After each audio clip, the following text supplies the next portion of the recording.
Welcome, everyone, to the Passive Income Show. I'm Dave Espino and my co-host, Phil Ebiner. We are here to talk to you today about email marketing for online courses, for promoting your online courses, and everything that you do with regard to online teaching can be made so much better and can be really leveraged with email marketing. Somebody asked me one time, I was in an interview and they were interviewing me, and they said, Dave, what would you say is the number one best marketing strategy that you've ever seen or whatever? And without even a second's delay, I said email marketing. And that's because that's where you can leverage the power of having an audience that's kind of captive to you, where you suddenly can send one email out and you suddenly have your audience taking action on that email. I did that just a little earlier. I was promoting a friend of mine's product as an affiliate. And when I sent the email out, I instantly started seeing sales come in and commissions come in from just my captive audience of my email list. So you can do the same thing. And the very first thing you should do if you're taking notes is write down, start building an email list today. Because there's no time like the present. And don't beat yourself up if you're like, oh man, I haven't done that yet.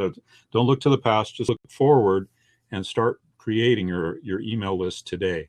We're going to get into some more details on how you do that and everything, but we want to start off first by talking about Udemy educational announcements, which are a form of email marketing, and Udemy promotional announcements.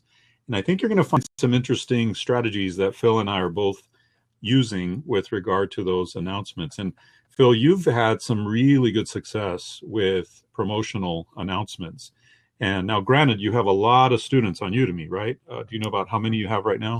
I think right now it's a little over 130,000, 135,000. Amazing. So 135,000 students.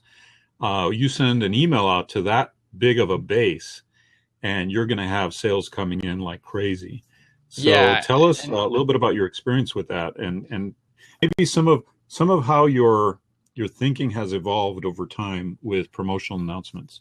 yeah, I think this is exciting because the thing is, too, you have to understand that I don't know if 135,000 people are getting my emails. I don't think that many are, because I'm assuming some people have unsubscribed from the notifications, but still, there's a lot of people getting any message that I blast out if I'm choosing to send it to all of my students. And I typically do, whenever I create a new course, I send it out to all of my students.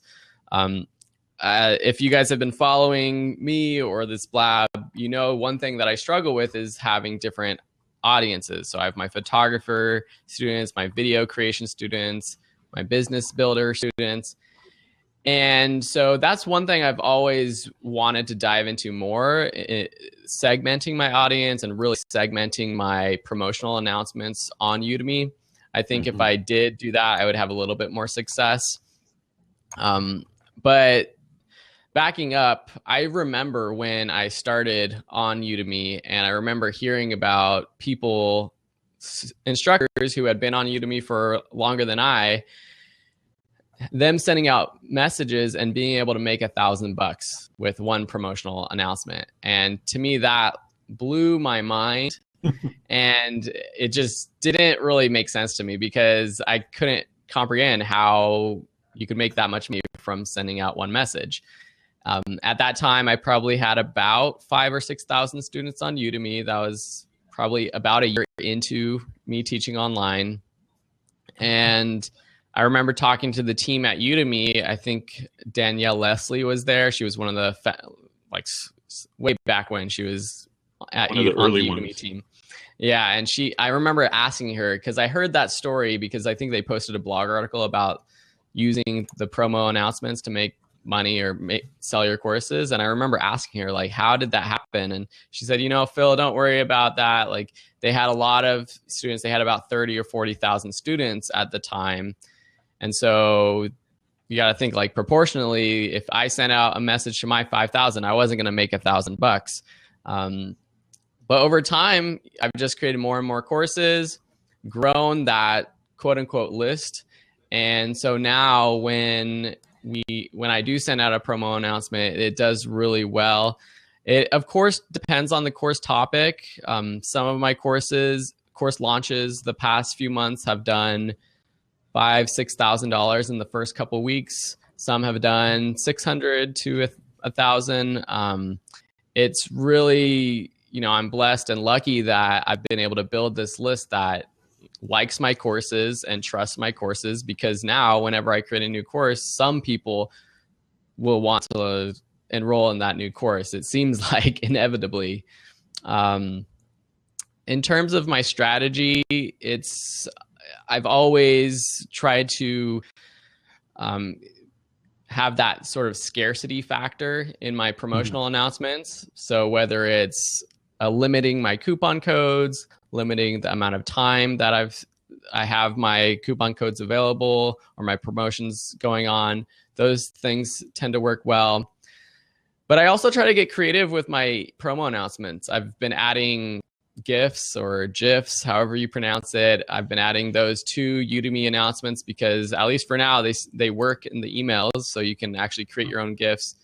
So I'll create sort of like a little banner ad that has text popping up, and it's just a little bit more eye-catching than a normal image. Definitely using images to promote the courses, but not too many images. It really depends on what the promo announcement is. Yeah, I mean, that's kind of a overall strategy. We can dive into things deeper, but is there anything that people have questions about? Or Dave, you have questions for me, or do you want to talk about your promotion strategy up until this point? Yeah, I think you hit on the nail with scarcity, I think. Can you talk a little bit about scarcity? Because I just did a promotional email. My first one of this month was on the 3rd, I believe, the day before the price change. And I didn't even really talk about the price change or anything. I figured all the other instructors had done that enough, and people were being pounded. All I did was I said, hey, I'm releasing these coupons. They're only going to be available until midnight tomorrow, which was Sunday night.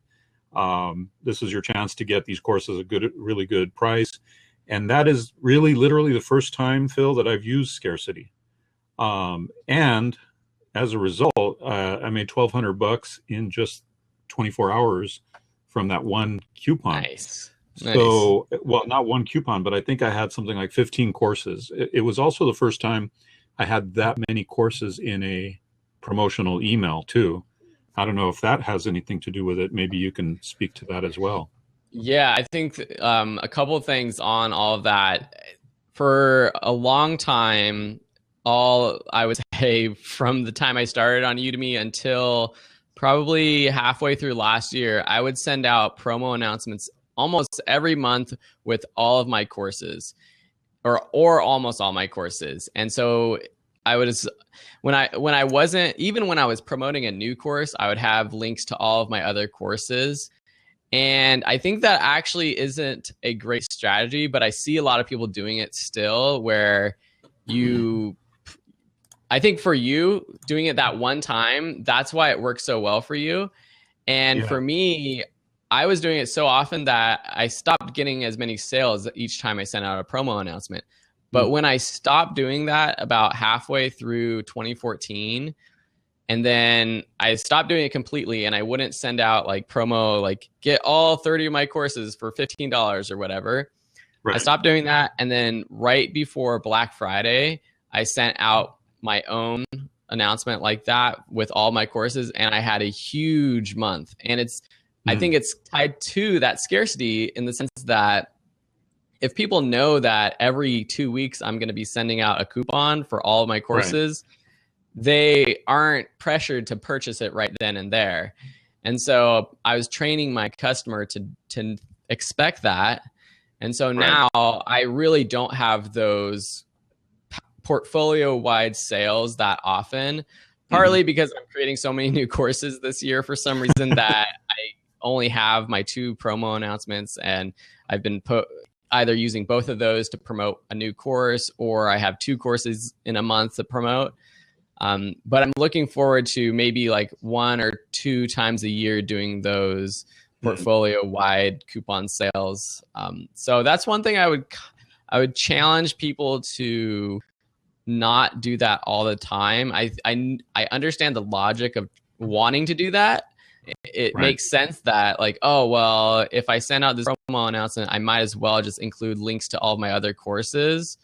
But I would challenge people to not do that and see how it goes. Another thing that I did recently with my older courses was do a relaunch. I had three of my biggest courses that I hadn't really promoted for a while, but over the past couple of years, I'd added a ton of new content to. And so I had a relaunch sale. And that did pretty well. And so if you have old courses and you want to sell them or try to promote them to drive traffic to them, brand it as a relaunch, or well, you should definitely include new content in there, but brand it as a relaunch sale rather than just here's my standard $15 sale for all my courses every month sale.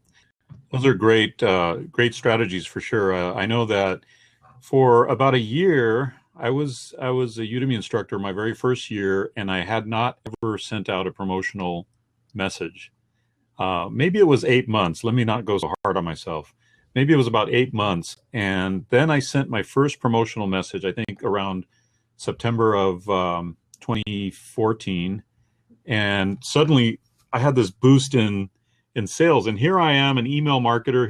I've been doing email marketing forever, but because maybe it was a different system with Udemy, and I just never, I hadn't really tasted yet the bigger income that was possible with Udemy. So I wasn't really taking it seriously, and I was busy promoting other stuff, doing my other business. And but then after that, I was sold. I'm like, so there's various stages here we're talking about, guys, especially if you're a Udemy instructor. The first stage is if you're not doing promo announcements, do them. Okay, you've got to get started and make sure you use those 2 promotional announcements every month, and of course to promote another course or other courses. Then there's another level, which is in your promo announcements, make sure that you use scarcity, and I call it real scarcity. In other words, don't just make up, hey, this is going to be for a limited time, and then it's not. You got to be really true to that. And also, when you're using scarcity, use a deadline date. Use maybe a certain number of coupons, like 50 coupons or whatever.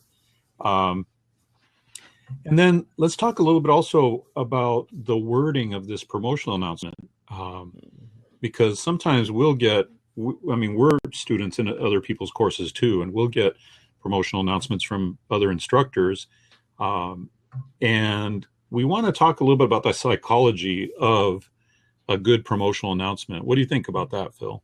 Yeah, I think it's an art form to be able to really get into the mind of a reader. This goes for, you can use these suggestions or this idea for your promo announcements, for your description of your course, for your course title, your course promo videos. I think the main idea is that you really want to get in that mind of the potential customer and talk about the benefits that they are going to receive.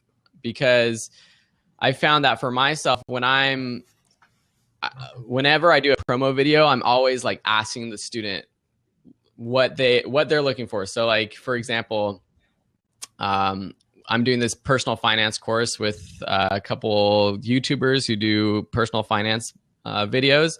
And in our promo video, we're asking the audience, like, are you struggling with a loan? Are you looking to make more money? Are you, asking these types of questions and getting them to engage in that sort of conversation, so that if they say yes, then they're already like understanding that you're on the same page as them. So that's one like really easy strategy that I found that works for me, is like asking questions at the start of your email to like try to just get them on the same page with you. Right. And then just showing that benefit of what your class is really going to give them.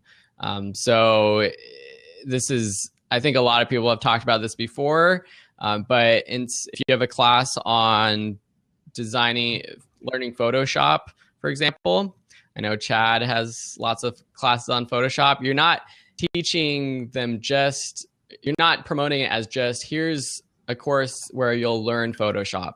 You're promoting it as a course.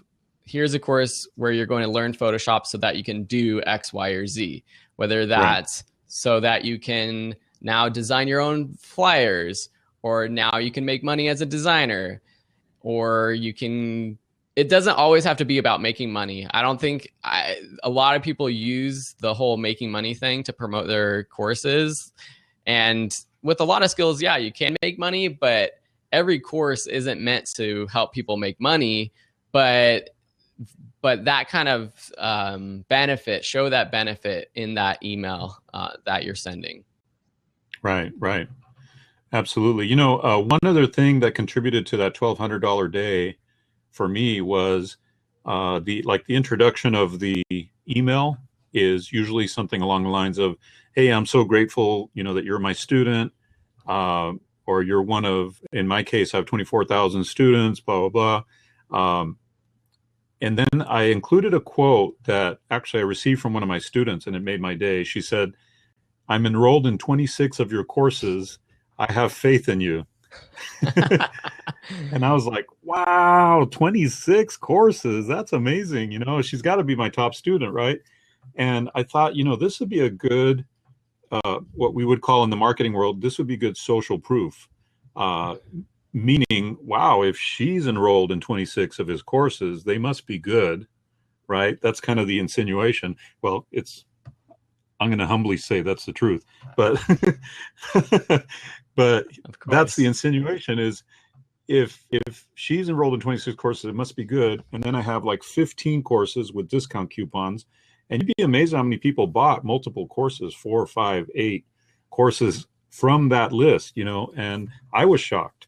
It was like my own little Black Friday sale, frankly, that kind of activity. And so that's kind of, when I look at that, that's the most I've made in a promotional email on Udemy, but a lot of things lined up just right. The right kind of humble opening to your email, instead of just going, hey, this incredible sale, come and get it, it's amazing. Instead of just being like all broadcasty, start off humble and thankful and grateful. Maybe point out what a few of your students have said about your courses, and that helps build social proof. The other thing I've done before is I've gone to canva.com and I've created little images for each course, and it might have like the title, the subtitle, the course image, the course graphic, and then a little enroll now. Actually, the button says explore this course. I don't even say enroll because I want to be very soft sell with it. And so I want people to feel like, oh, yeah, I want to explore this course. They click there and they're going to go explore the course. And I'll even go so far as to say, click below to preview the first few lectures for free or something like that. I'm not asking them to buy it. I'm not asking them to take such a big step. I'm asking them to take the little next step, which is go preview it for free. What do you have to lose, right? And that's part of the psychology of email marketing is we always want to only sell the next step. So the subject line, now we're getting into content, okay? The part I wanted to talk about. Yeah. The subject line, the whole purpose of the subject line of your email, whether it's a promotional email or an email to your list, the whole purpose of that subject line is to get people to what? Open that email. That's the only purpose of the subject line. It's not to tell them how exciting of a sale you have. It's not to tell them how, they're going to get courses at $15 or whatever. It's just designed to get them to click on and open that email. The purpose of that email, the body of the email, is to get them to click to the next step, which is either, in the case of Udemy instructors, going to your course. Now, if you're kind of pushing them to go buy this course now, right? That's too big of a step. That's like if I were single and I were at a bar or somewhere, a singles bar or something, and I would be going up to every woman saying, hey, you want to get married? I mean, it's too much too soon. So the next logical step is, hey, go check it out. I'm just saying, hey, go explore this course. That's a nice soft sell to go take the next step. And then once they take that next step, once they're on your landing page, of course, then your landing page optimization takes over. If you've done everything right there, then that takes them through those steps. Promo video is amazing. The reviews are amazing. Your description is awesome. And then now you've got them in that funnel. Okay. But I did want to talk about that and how important it is to just sell the next step. Don't sell the whole pie when all they really want is a little taste. I love everything you said right there. And I think that actually challenges me, because I think a lot of my promo announcements are focused on that.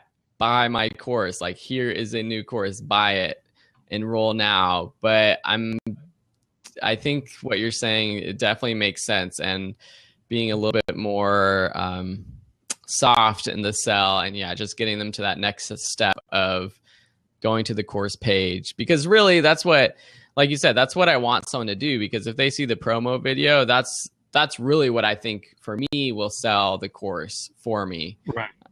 So, and I think this is for this whole idea of like the soft selling is for within your email itself, but also trying to get people onto your email list, or not even getting people on your email list, trying to sell your products or courses through your own site. And I was thinking about this today, that like you can't expect someone that just comes to your website to directly buy your course as soon as they visit your site for the first time. You have to like get them to take that next step of either just exploring the rest of your website or getting on your email list in the first place. And again, it's not just a, hey, join my email list, big box with a big button, because that's not incentivizing to anyone. It's, hey, here's this free content, this lead magnet.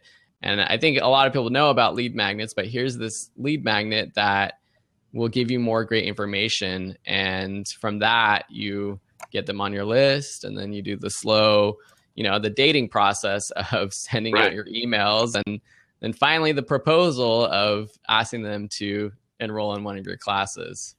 We really should have titled this "Seduce Your Market with Email Marketing." We probably would have had like 2,000 people on this show. So that just goes to show that we should have worked on our headline a lot better. Yeah, I like that. Seduce your market with email marketing.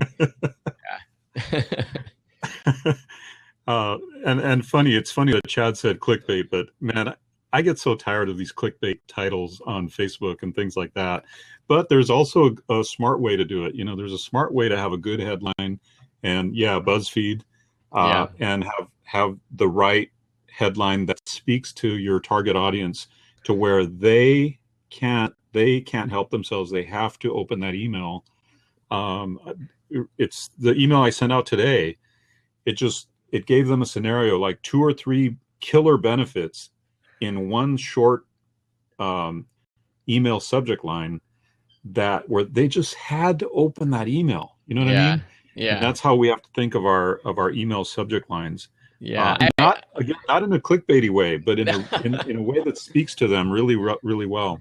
Yeah. And I'm laughing at Chad's comment about you won't believe number 7, because I see that all the time, but I haven't seen it on a promo announcement yet. Like, I could imagine one person can do this because it'll be funny and it will work, but then it's going to get annoying.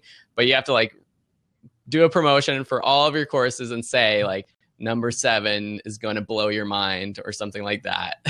Yeah, just exactly. That would work. But yeah, I don't like that stuff anymore. Some of the things I've done with copywriting, though, like if I'm doing a sales letter, or in the Udemy world, it would be a course landing page. I actually do have this on one of my course landing pages. Is I would have a set of bullet points, and one of the bullet points would be the secret blank technique to generating incredible income, or whatever. And what it does, it triggers the psychology where the person goes, I got to know what's in those blanks. Yeah, that's secret. You have to buy it, because assuming the rest of it obviously looks good, sounds good to them, and all that. You add in these little teases to your content, and you get people clicking over. Yeah. So moving from Udemy and just in general email marketing, I know you have a lot of experience. So can you just kind of talk to us about what your strategy has been over the past many years of doing email? Like what has worked best for you in terms of getting someone on your email list? Maybe talk about the balance between educational emails versus promotional emails, what you suggest in terms of once you get someone on your list, what types of emails should you be sending to people? Well, let me tackle educational announcements Okay. first, since we just talked about Yeah. promotional. Let's Yeah. talk about educational, and then let's talk about broader email marketing after that. But I'm making really good use of educational announcements right now, and I think this would be really good to talk about for instructors out there. Um, a couple things that I'm doing. First of all, we have this show, right? And so an awesome way to use educational announcements is get your students from Udemy onto your own blab. I don't care what topic your Udemy course is about. If it's Photoshop, get them on here to talk about Photoshop. If it's singing, get them on here to do, little mini auditions or whatever on blab. If it's underwater basket weaving, get in here and build your community of underwater basket weavers. I don't think there's a course on that, but but the bottom line is, if you have a course, this just goes to the whole blab. The whole reason I'm on blab, guys, is one, I want to give good content. I want to give good value, but let me tell you, the underlying selfish reason is I want to build a giant audience. Okay.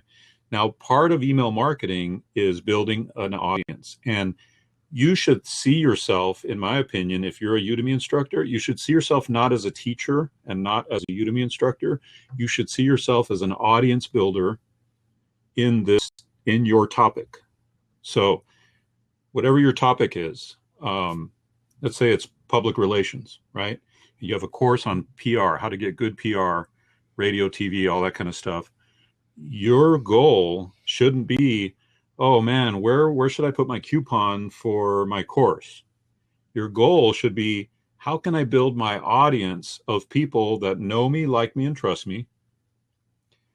And then from that audience, by me building this trust and level of authority and expert status, they're going to come to me going, hey, Dave, do you have a course on public relations? I sure do. Here you go. Here's a coupon.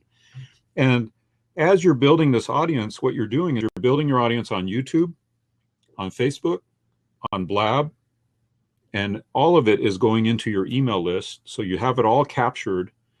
And then when you come out with a new course, you can promote to your Facebook group, promote to your YouTube audience, promote to your email group, your email list, promote to your people on Blab. Like, we haven't really done much promotion here yet, right, Phil? Mm-hmm. Because frankly, we're still pretty new to this. We just started the show like end of last year, and we're not really wanting to promote really big on this show. Our whole goal is to build the audience, and it's happening.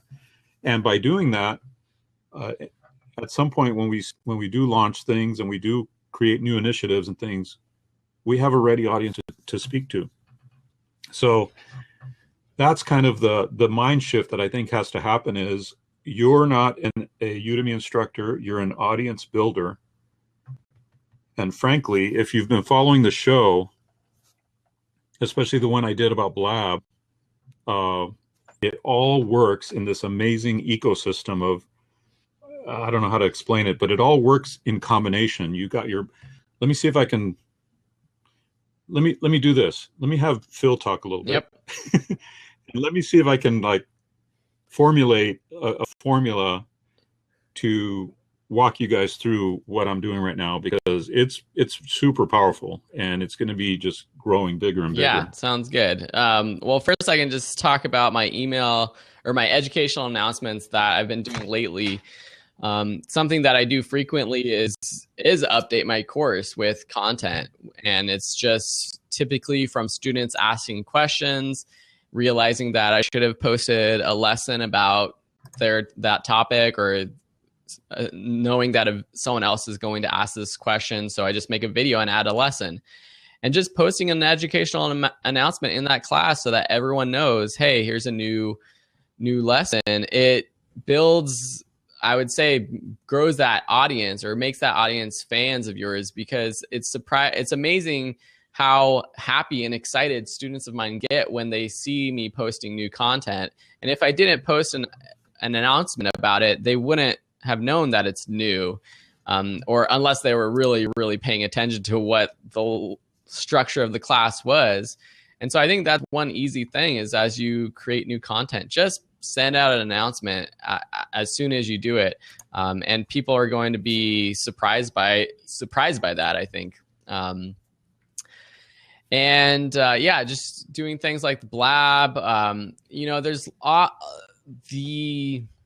There's so many rules about, getting people onto your list or what you can promote or link to through your educational announcements. And I don't want to tell people that they should try to game the system, but it's okay for you to try to build your audience, to build your email list off of Udemy. And I think there's a way to do that with sending people to your website articles, or sending people to YouTube videos that you've created, sending people to your blabs, and having an option in that step that they could subscribe to your email list for more information.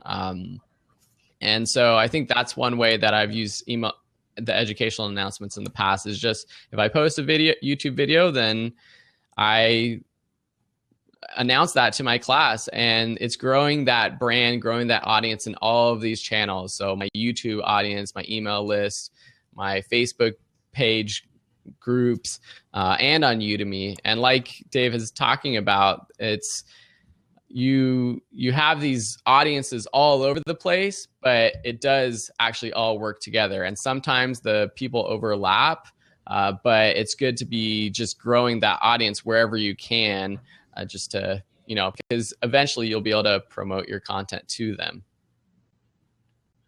Yeah. I was able to gather my thoughts, and because I was just getting a little weird right there in terms of like trying to boil it down to something where everyone can understand very simply what's happening. So I'm going to pin this up so you guys can all see it. And really what it is just, this should be a list, but you have your online course. You have a blab show that's about the same topic. Now, this is why, by the way, I have this show with Phil, Passive Income Show, and just launched this week the Selling Online show. So it covers my two main topics, really, that I have. If you were to boil all my courses down to two main kind of markets, one is people who are interested in teaching online, which I'm passionate about and I love. And the other one is kind of the world that I came from, which is the internet marketing world, e-commerce, anything having to do with selling on the internet. And the reason I created this other show is the same reason that I wanted to create this show here, is when you do one blab, you can pull 15 to 20 videos off of that blab, video clips, excerpts, okay? You upload those 15 to 20 videos to YouTube, and now that one blab that you did is now 15 to 20 points of connection with people on YouTube. Now you've got a channel on YouTube, right, where you may not have been able to reach those people on Udemy or on Blab, but you are reaching them on YouTube. Then what you do is, check this out. Last week, I sent an educational announcement to all of my students that were in my Udemy, my How to Teach Online courses on Udemy, right? The educational announcement had 3 videos. So I took screenshots of the 3 videos and I sent them to my YouTube videos. And I said, here's great content that we're doing right now on the Passive Income Show. And I could talk about the Passive Income Show in an educational announcement, because Blab is totally okay. It's okay to put a blab in an educational announcement on Udemy. So I'm promoting the Passive Income Show. I'm giving them 3 free videos that are on YouTube. So they click on that video in the educational announcement, takes them to that YouTube video on my channel, right? So now what I'm doing is I'm using the educational announcement to boost those videos in terms of views, likes, comments, subscribes. So I'm not promoting to those people, right? What I am doing, though, is I'm boosting my YouTube channel by using this education announcement. In the YouTube channel, there's a link in my videos, of course, saying, hey, get this 3-course bundle, which Phil and I have created together. Get this 3-course bundle if you're really serious about teaching online, blah, blah, blah. So educational announcement, YouTube video, builds that up, potential sale. Yeah, and again, we're not really focused.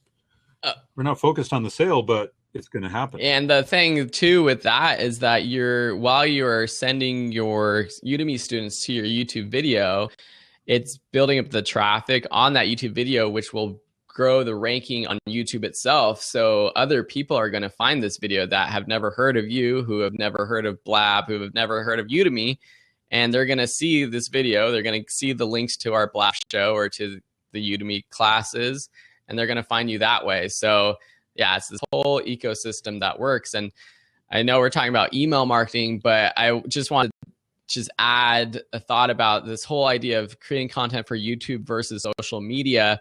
I was listening to Dennis Smith and Matt Bernstein's show earlier today with Mark Timberlake, and he was saying some really, really great stuff about why he actually doesn't care that much about social media.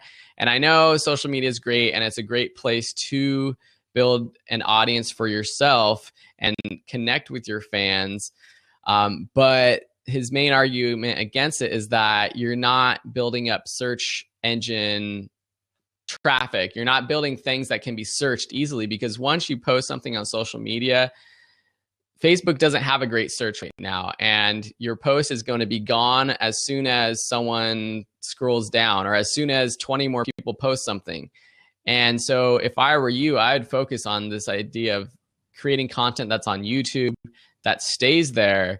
And so not only today when someone sees it pop up in their feed if they're a subscriber, but in the next 10 months, 10 years, people are going to find those videos based off of, search engine, keyword friendly videos. And so I just think that's one thing that really stuck out to me during that blab that I was watching earlier that I wanted to share with people. Social media is great. Facebook's great for building a group, and it's great for communicating with people. But I don't know if it's the best place to try to grow your, like to make sales or to put a lot of time or energy into. Yeah, I'm totally with you on that, Phil. I'm not about social media to hang out and socialize. First of all, I'm antisocial to begin with. That's what. No, I shouldn't say that. First of all, I'm an introvert. That's a little more like it. I'm an introvert to begin with, okay? But the point is, I'm not going to hang out on social media just to waste time or just to hang out or lollygag or whatever. But let's talk about this list here as we're continuing, because on those YouTube videos and even here on the Blab, we'll typically promote something for free that you can get by opting into the email list. So I'm building the email list from educational announcements to Blab. Blab has its own audience. YouTube has its own audience. I drive those people to a Facebook group, which is going to build its own audience. And we work all this together so that you have this kind of mushrooming, everything's growing and growing and growing and growing over time. At which point it starts to achieve critical mass and starts to grow on its own. So the beauty of YouTube is that, like Phil said, the videos are there. Once they're there, they keep working for you from that point on. So just do a bunch of them. Now, so that's one way I used educational announcements. Again, to come back to educational announcements, that's one way I used is I put in free videos that were already done from a Blab. Another way to use educational announcements is what I did just this week. I sent an education announcement to all of my e-commerce internet marketing course students, and I said, hey, I'm starting a new Facebook group. Go to the Selling Online Facebook group here. This is where I can answer all your questions in quicker time, real time. This is where I'm going to be giving you support. I'm going to be including new articles, news information about selling online. And I'm debuting the new show, Selling Online. So literally in about 24 hours, we had 300 new members to this Facebook group. Okay. These are people who I couldn't communicate with. Some of them I couldn't communicate with because they're in my free courses. I couldn't send them a promotional announcement. Now I'm moving into an ecosphere where I can communicate with them a little more freely on a Facebook group. And guys, a Facebook group is so much better than a Facebook page, because when people are a member of your group, they get all the notifications. Whereas when people are a member of a page, a Facebook fan page, they don't. They miss a lot of the content that's on there. And also a Facebook group means that people are more serious about that topic because they chose to want to be a member of that group. So all of this works together: your course, your blab show, your email list, your Facebook group, your YouTube channel. It might sound like a lot of work, but if you just do each one step at a time, and start to build that, pretty soon you're going to have such a big following and a big network and a big email list that anytime you send an email about your next product, your next course, your next whatever, you're going to have tons and tons of sales. So I'm just excited about this process. I mean, we probably should have done the show on this. Yeah, I know. Seriously. But I think that's a good kind of segue into this question of because it kind of has to do with content.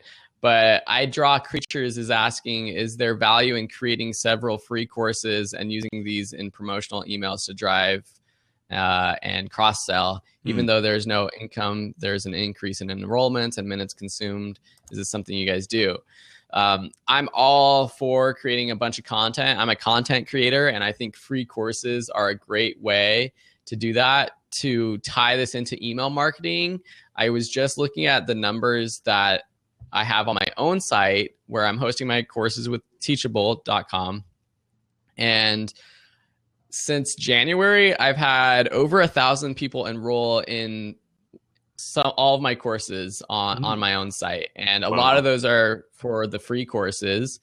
But with all of those free courses, I get them onto an email sequence.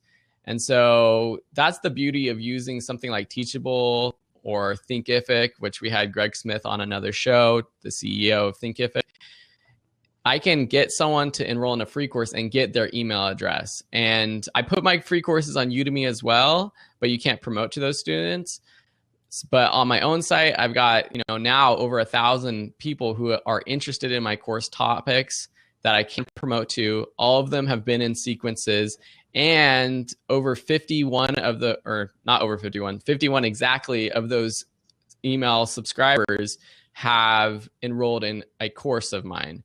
So that's 1 out of every 20 or so have actually ended up purchasing a course of mine after enrolling in a free one. So that's a pretty good conversion rate. And I haven't done much promotion of those free courses. All I've done is add a link at the top of my website that it says free, and it's a page with all of my free courses.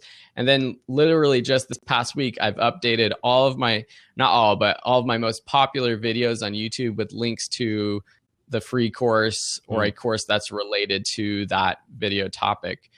So to answer their question, definitely I love free courses as a way to promote my paid courses. Yeah, and my most populated course is my work from home course, which now has 10,200 and some students in it. And originally I had developed it as a paid course. I was charging money for it. And then I realized, the work from home niche, and by the way, there was a really big instructor that was big in the work from home title. And I thought, let me make a free course, because I think that if I make it free, this is such an in-demand topic, I'm going to get a ton of people in. And then the whole purpose of that free course is to describe the top 5 ways, in my opinion, for people to work from home. The top 5 6-figure income opportunities working from home. At the end of each segment, each of the 5 ways, I say, and by the way, be sure to go to the last lecture because I have a special gift for you there. So I have at the end, I have a PDF that has coupons to each of the 5 courses on each of those 5 topics. So I have a free course, I have 5 paid courses. The free course talks about each of these 5 methods and then leads to 5 courses with coupons. And I've had a lot of sales from that. Partly it's numbers. You got so many people enrolling in the free course, but it's automated sales that come in and they're $19 coupons. So I get these $19 sales constantly from one free course. So to go a little more advanced with this is make sure that the free course is in a high demand topic.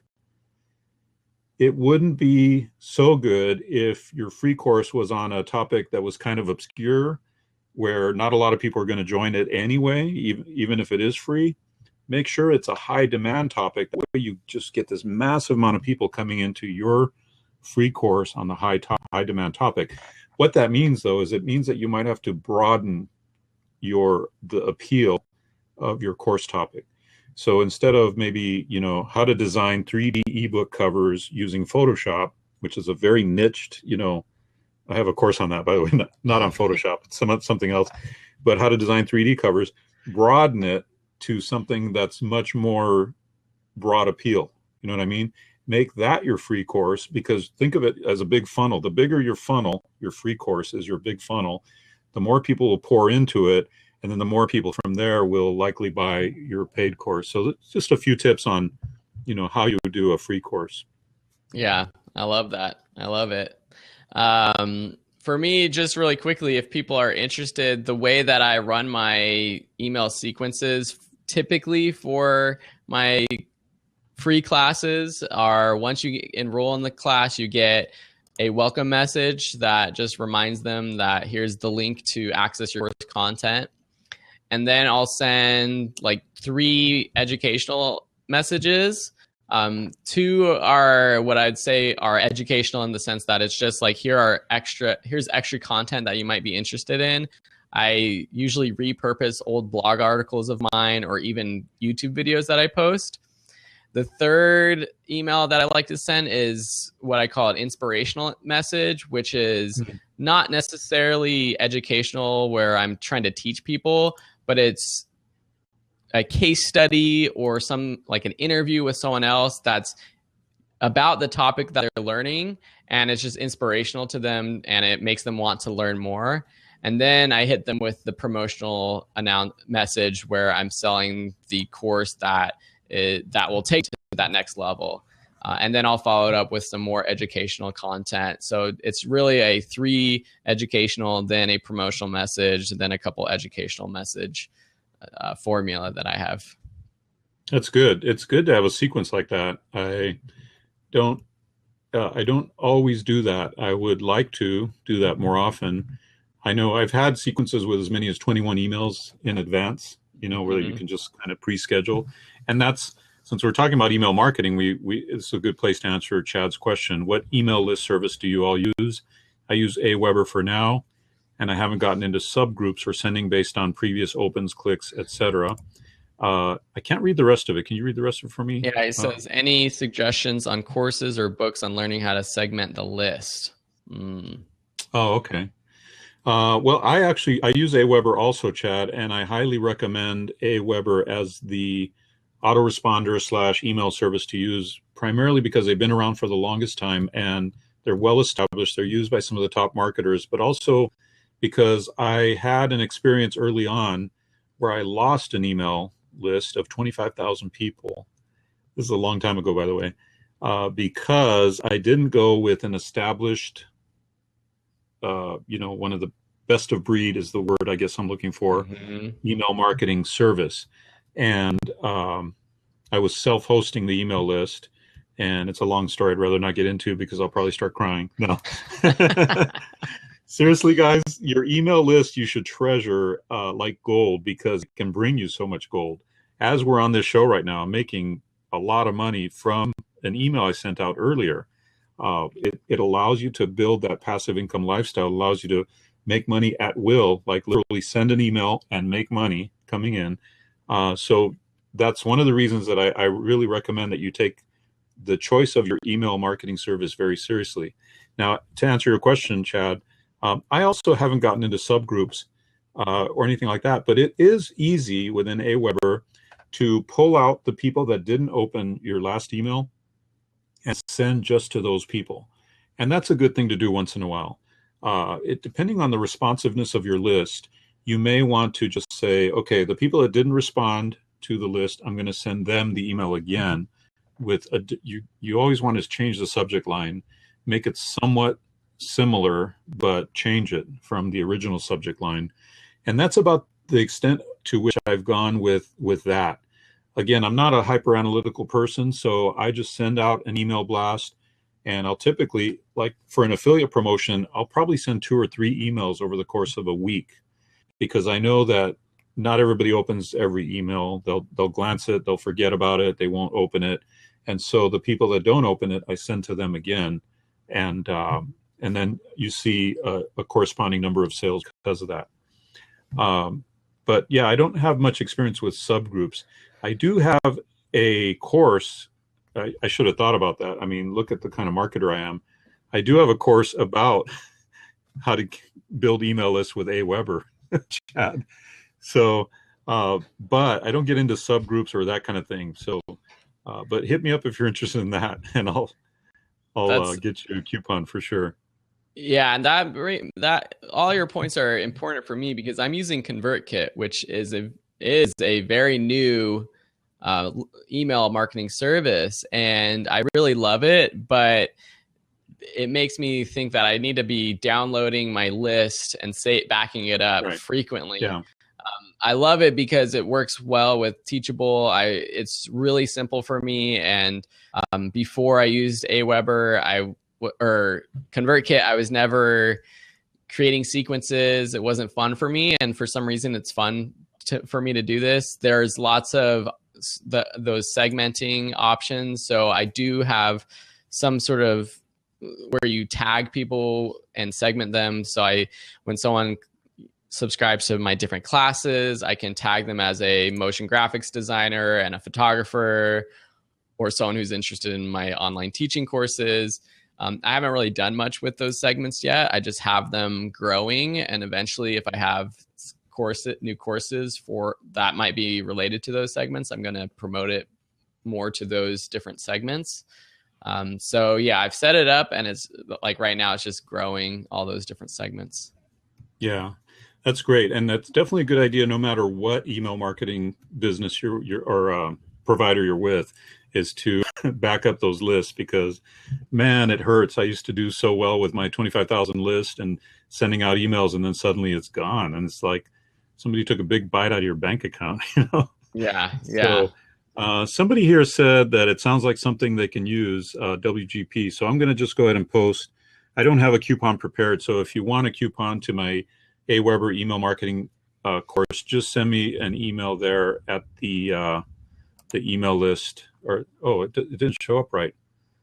Huh, that's weird. Weird. You want to just tell? Oh yeah, it would be good to type it out.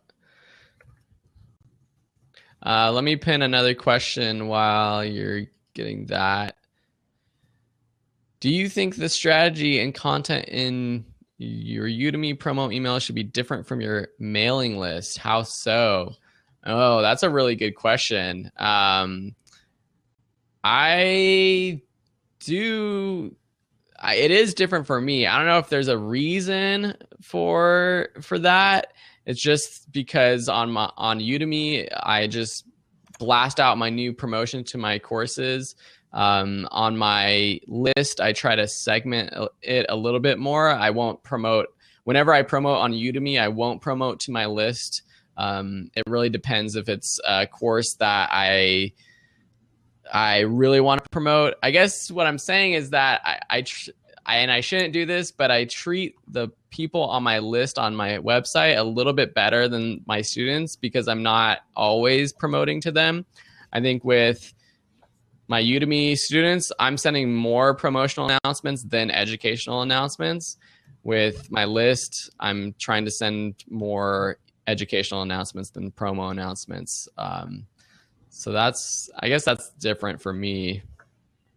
Yeah, I also treat it differently only from a context point of view, because your Udemy promo emails, obviously you're speaking to them as Udemy students.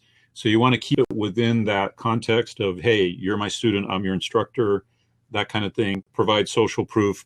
With my own email list, I don't know how long they've been on my list. I mean, they could be as long as 16 years on my list. You know what I mean? So we got this much more established relationship for a longer period of time. So I can speak to them differently, maybe more casually, more even more aggressively than I would within the Udemy promotional email. So yeah, it's just a little bit of a different context, I think, with those. So guys, the email address is espino.dave@gmail.com. For some reason, Blab's not parsing out the email address. That's interesting. Maybe Eileen knows something about that. Eileen, you're an expert on Blab. Maybe you can tell us how it works. It's the dot. Okay. All right, good. All right, let's see if there's any other questions here. What would you say the best platform to use is? That's from Georgia. Georgia, are you asking about emails or course building or something else? Course platforms, course building. I mean, Udemy definitely is the best place for me for starting out. I would say they have a built-in audience of 10 million students who potentially can find your course. I think if you're trying to self-host your courses, Teachable and Thinkific are the two that I would consider. I'm on Teachable right now just because that's what I started out with, but we heard some really great things about Thinkific from the CEO in another show of ours. So yeah, I don't know, Dave, you agree? Yeah, for sure. Udemy is the best right now, primarily because they bring traffic. They have 10 million students. They are the early, they're the early, what's the word? The site that's gotten the best traction early. However, we have now the attack of the copycats. Okay. So Udemy went out and proved, hey, there's a market here. Now all the copycats come in and say, whoa, there's a market here. Let's go make some money, right? So you have sites that are specialty sites. Like there's a site right now called amazing.com that specializes in make money on the internet type of courses. Then there's going to be, if there isn't already, there's going to be sites where they're just about fitness courses. And everyone who has fitness courses puts their courses there. There's another site, a new site called ulearning.com. And that happened to be the very first instructor on their site, by the way. They contacted me, they reached out to me. But they have huge goals. I mean, goals that I think would probably dwarf Udemy's goals. And they have the ability, I believe, to reach those goals. But they're still very, very new and they don't have a lot of traffic just yet. So if I were kind of placing my bets on where to put my courses, I would always start with Udemy. And then I would consider, putting my courses on uLearning. And that's more the long-term play. That's more like somewhere down the road, this company's going to be big. My courses will already be on there, blah, blah, blah. For self-hosting, I'm really liking Thinkific, even though most of my courses are on Teachable right now. There's just certain things about the way that Teachable's flow works from click to click to click that I'm not happy with. It's a little clunky. I get a lot of customer support requests where people go, okay, I logged in, but where's my course? Yeah. I can't find my course. It's real clunky. Yeah. So if you have people that are tech savvy, that are good with the internet, all that kind of stuff, great. Teachable's okay. If you have people on your list that are kind of a little AOL-ish, and don't get me wrong if you're on AOL or whatever, but if they're still on dial-up, let's say, then Teachable may not be the best or the easiest way, to deliver your courses. Thinkific is looking really good. One other thing I wanted to mention while we're on this topic here is make sure when you when you create your Udemy course, don't mention Udemy in the course. Mm-hmm. Don't Yeah. mention Udemy in the course. Don't use Udemy pages or courses as examples in your course. And the reason that is there's a couple of sites right now that where I'm putting my courses on there, and they're saying, "Hey, Dave, can you remove your reference to Udemy in your course?" And I'm having to go in there and edit out either the word Udemy or even re-record in some cases a lecture or two because I mentioned Udemy, or in some cases, I'll use my Udemy course landing page as an example of how to write sales copy. And so this is a really good tip for the future. You know, when all these other copycat platforms come along and start to want your courses, and they do, that way you won't have to, you'll save yourself some work by doing that. Yeah, that I'm in that same exact boat. And even one thing, well, this is kind of iffy, but one platform that I'm posting my courses to asked if I could remove my own branding from my course. And now generally, this is the first time I've ever heard this. And generally, I wouldn't want to do that because, well, I want my branding on my courses. But this connection to this course site was pretty reputable. They gave me projections for how much I could make from my classes on their site. And so it's worth it for me to take off my branding just to have it on their site. But that's one thing to consider as well, because I would put my Video School Online little logo on the bottom corner of all my videos. Now I'm having to go back and remove it. But definitely the Udemy thing, because it's totally fair to post your courses wherever. It's not, Udemy doesn't care. So I'm sure Udemy would want you to post only on Udemy, but you own the content. So yeah. Yes. Meg's Minutes asked, so you're okay with it and you're still going to use their platform anyway? With the branding issue, yeah. I mean, I'm going to see how it goes. If for some reason I'm not making any money from it, I'll take it down or have them take it down. But yeah. And that's a great thing about online courses, guys, is we can put them up, we can take them down, we can decide whether we want to keep them up in that platform or not. The U-Learning people approached me. I got to meet the entire team. We had like a group Google Hangouts. And I was really impressed with the executive team of U-Learning and how what their plans are. They've got some really big plans. So from that, I decided, okay, I'm going to post my courses here kind of as a long-term play. It's almost like if you're buying a penny stock, and you're going, okay, it's very little effort for me to get my courses up here. And maybe they won't make any money for even a year, 6 months or whatever, but once they do start gaining traction and do start their marketing, it could be really big. So that's kind of the long-term play with U-Learning. And I'm hoping to get Brent, the CEO, on one of our shows. I've reached out to him to see if he'd be up for an interview. Yeah, I think that interview with Greg was really great about Thinkific. So I think people would really like that. And speaking of that, if people are taking off, I know we've gone over an hour, but next Tuesday, we are going to have our first Tuesday show with a really exciting guest, Jake Bartlett, who is a Skillshare instructor. He started on Skillshare. He knows Skillshare. He does really well on Skillshare.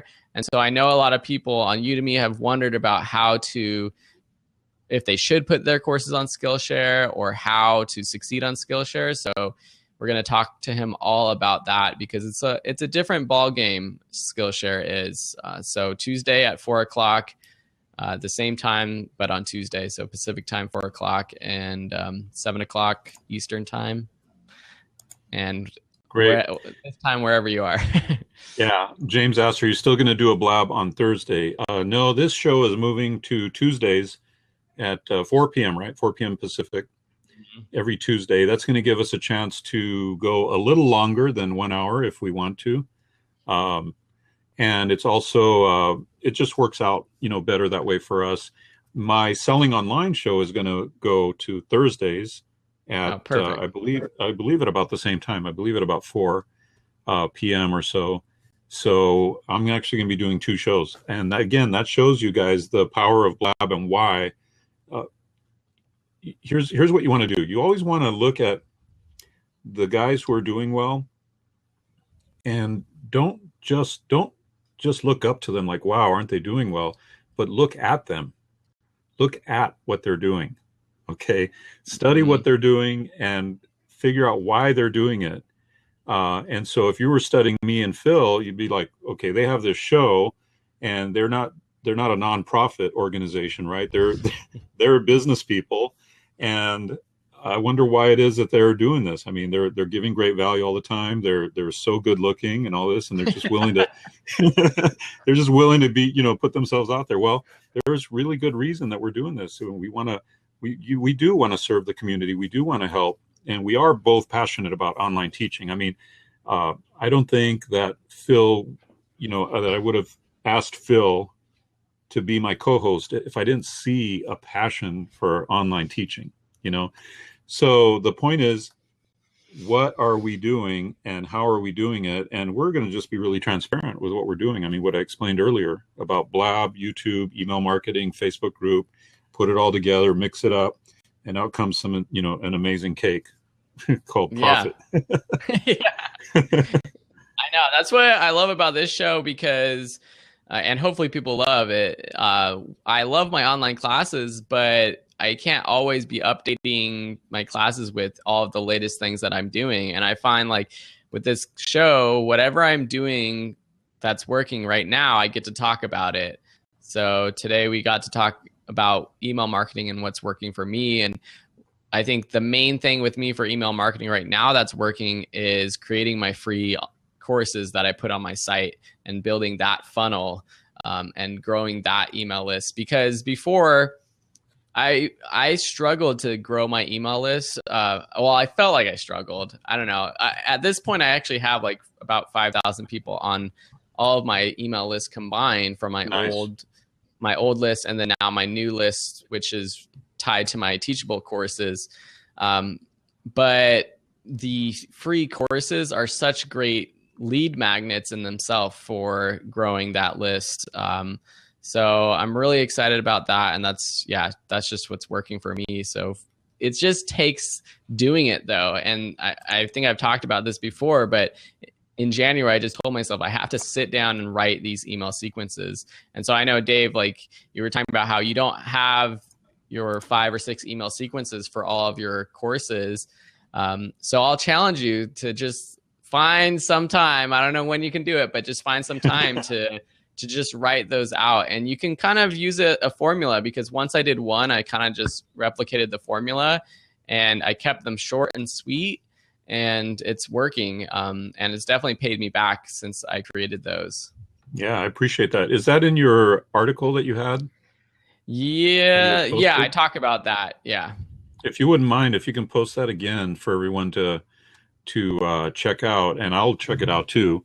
I agree. I mean, that was just kind of my overall thoughts about email marketing. I wrote that like in the past hour. I really actually do want to add to it and add some more specifics of like, here's the email you should write. Because I have the formula in there, but I need to add to it. So check back on that article later on.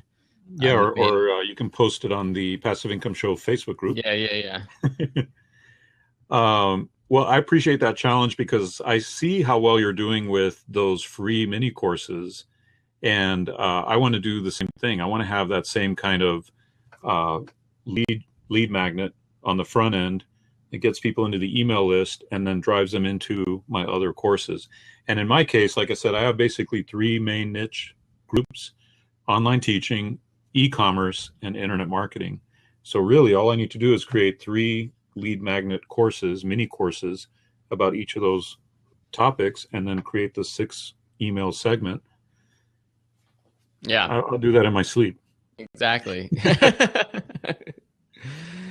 Well, awesome. I think we're at a good point, a good stopping point. I do want to mention for those of you that are interested in either e-commerce or internet marketing, I'm going to post the link to the Selling Online Facebook group. You're welcome to join there. And then we also want to post the link to the Passive Income Show Facebook group. Yep. And join us there. Yeah, that thing's really growing, and so far everything's been like super positive. I love that, it's just inspirational content.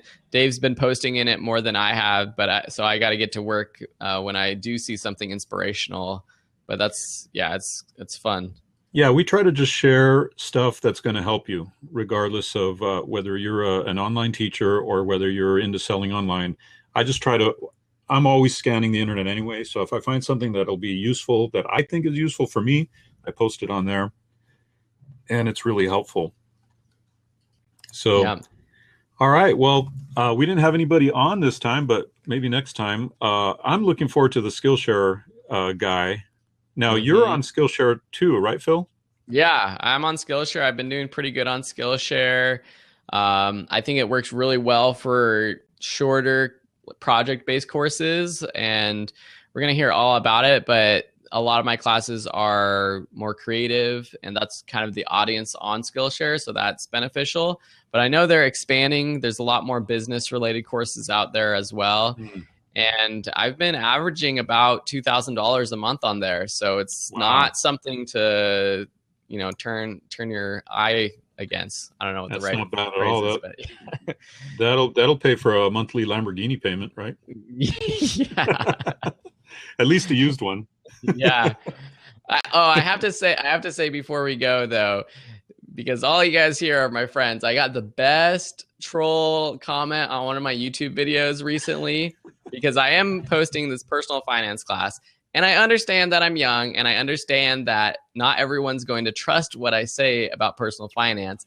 But in this class, I'm collaborating with some other, I'm not going to call experts, but they know what they're talking about. I just don't like the term expert because I don't know. I don't like that term that much. Yeah. Anyways, we're collaborating on this course. I'm posting some YouTube videos, and this guy just comments on my video and says, "Why am I going to listen to you about talking about personal finance? You look like you should be dumpster diving in Brooklyn, New York." And I was like, what? So anyways, I just had to share with you because it was really, I smiled, I laughed at it. I didn't get into any arguments, but once I start getting haters, that's, it just means that more people love me as well too. That's right. Your ratio of haters to lovers is going to be like this, right? Yeah, exactly. I know all about that. Dang, there was something I was going to ask you about real quick. Do you happen to have the link to next week's blab? Oh, yeah. Let me get that. You're a lot faster than I am. Let me see. So for everyone to subscribe to our show next week with Jake Bartlett. And it's going to be Tuesday at 4 p.m. Yep. And I'm looking forward to that too myself, because I want to learn about Skillshare. I don't remember why I didn't get on Skillshare. I think I might have applied and they said no. A while ago, it was a lot different. You had to apply to get on, and then you had to prove that you could get 100 students on your class from your own list. Wow. And stuff like that. But now it's pretty much, you just have to, you just post your content. I think you have to get at least 50 students, or there's some number that you have to get before you can start making money. But we'll talk about it on Tuesday with Jake. Yeah. So now that I have 41 courses, they'll probably look at me differently. Yeah, I think so. All right. Well, I want to thank everybody for joining us. It's been a fun, casual show. I don't think I even shaved today. Sorry about that. But I'm looking forward to seeing you guys in the Facebook groups. And for sure, be sure to be here Tuesday when we talk to Jake Bartlett about Skillshare. That should be a very interesting show there, as we talk to Greg Smith from Thinkific, as we talk to Jake Bartlett, who's a Skillshare instructor, and hopefully as we start to interview some of these other platform CEOs and founders and that kind of thing. So everybody have a great weekend. And Phil, you have a great weekend. Yeah, you too, Dave. Be seeing you guys next week.